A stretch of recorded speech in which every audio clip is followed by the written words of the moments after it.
Welcome back, and welcome to the Second World War. We left off with Roosevelt trying to engineer a fix to the Great Depression with his New Deal.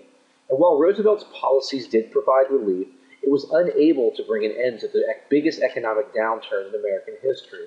Ultimately, it'll be the American involvement in World War II that will end the Depression.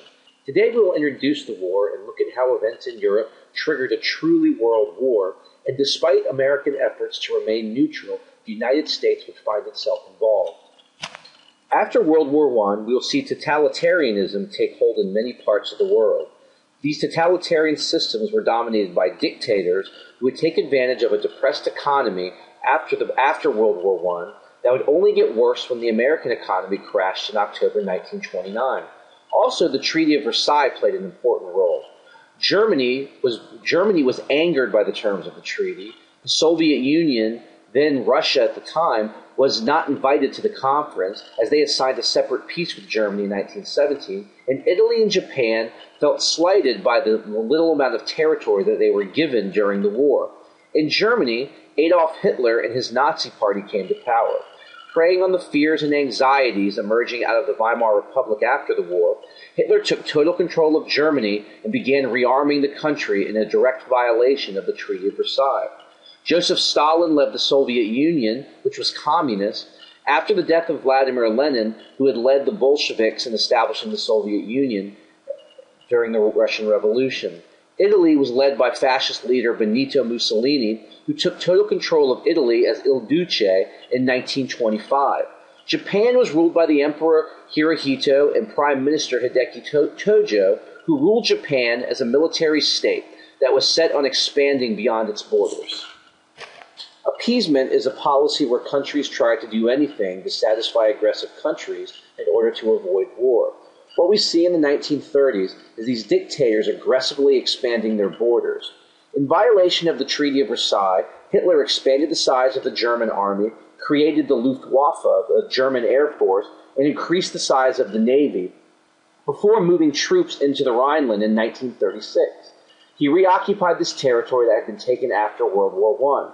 In 1938, Hitler took Austria without firing a shot, and then turned his attention to the Sudetenland, which was the area of German-speaking people in Czechoslovakia. Czechoslovakia, of course, was a country created in the Treaty of Versailles.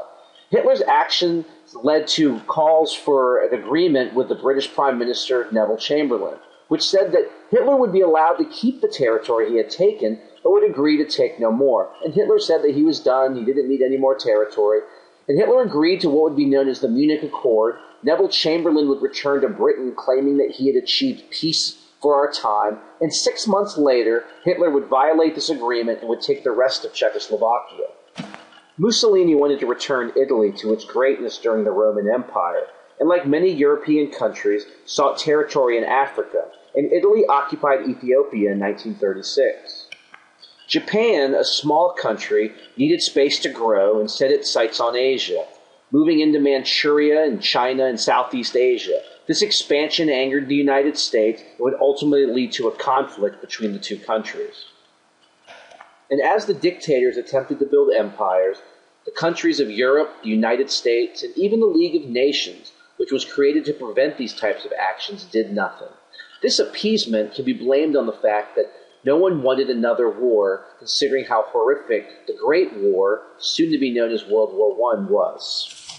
The event that marks the start of World War II in Europe was when Germany attacked Poland on September 1st, 1939. In Poland, the world got its first look at the German blitzkrieg. This lightning war used tanks, planes, and infantry to overwhelm the enemy before it had a chance to respond. This was devastatingly effective against the Polish, who combated German tanks with Polish horses. With this invasion of Poland, Hitler could not be appeased any longer by the British and the French, who would declare war shortly after the attack. With Germany, Italy, the Soviet Union, and Japan on the move, the United States did not want to get involved in any armed conflict. The United States attempted to maintain its neutrality. To ensure this neutrality, the United States Congress passed a series of neutrality acts starting in 1935. Taken together, these acts said that the United States could not sell weapons to countries at war. They also forbid Americans from traveling on ships of countries at war. remembering the lessons learned during the Lusitania during World War I. Also, it prohibited businesses and banks from loaning money to countries that at war. Again, all of this designed to keep America out. They do not want to get involved in any armed conflicts.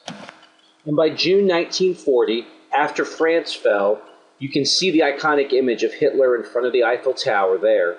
Hitler had taken over most of Europe, controlling France, the Netherlands, Belgium, Luxembourg, Denmark, and Norway. The only country left standing was Britain, and Hitler certainly was the master of Europe. Hitler wanted to attack Britain by land, but the British Navy made this difficult, so he settled on attacking Britain using the Luftwaffe. He would use his air force to continually bomb Britain for almost 4 months. The Germans targeted both military and civilian targets. This line between military and civilian would be crossed several times throughout World War II. Hitler's inability to defeat the British was the first time that he was turned back, and he led him to turn his attention to his ally in the East. Hitler would attack the Soviet Union in 1941. With Britain being the only country left, President Roosevelt decided it was time for the United States to find a way to aid the British. It was on the United States to be the great arsenal of democracy, according to Roosevelt, as Germany not only threatened American security, they threatened democracy everywhere. Roosevelt called on Congress to pass the Selective Service Act, which was the first peacetime draft in American history, and increased the size of the American Army, Navy, and Air Force. Roosevelt was also elected to an unprecedented third term in 1940. There was still a strong desire among the American people to remain neutral. Roosevelt was able to get aid to the British through 2 acts of Congress. The first of these acts, the Destroyers for Bases deal, allowed the United States to provide war materials to the British for the right to British bases in the Caribbean. The British needed ships because of German submarine attacks. The second act, the Lend-Lease Act, gave the president the ability to provide war materials to countries whose defense was deemed vital to the United States. And for the United States in 1941, this meant Britain.